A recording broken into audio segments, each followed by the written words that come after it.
Well, hey there, South Florida. I'm meteorologist Luke Doris. It is hot, no doubt about that. I know there's still many of us that don't have air, and we're looking for a little break. I don't see much of a break in the heat for now. Down the road, we will catch a break in our humidity. First, before we get to the forecast, let's touch briefly on Jose.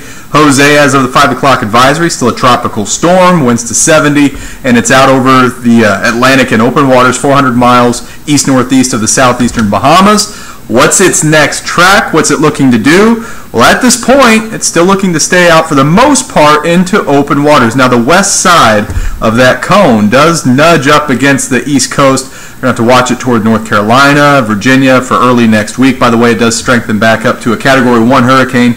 But the more likely scenario is it probably stays out to sea. We're just going to have to keep an eye on it. Poses no threat to South Florida. Deeper into the tropics, we get out into the Atlantic. There are two areas of possible development, one an 80% chance, one further east than that, a 90% chance. You can see that first one. It's going to be approaching the Lesser Antilles within 5 days' time. We'll be keeping an eye on it. Don't lose any sleep over it at this point. Your Friday, another hot day, heat index near 100. Storms are possible, but most of those are going to target the west side of the peninsula. And then we get into your Saturday. Looks dry, honestly. So it's going to be steamy yet again. Highs in the low 90s, heat index in the probably triple digits. Only a low 20% chance for rain Friday and Saturday. We could have a few rain-cooled air showers get rolled in by Sunday, so it might catch a brief little break from the worst of the heat as some of those dot the areas in the afternoon.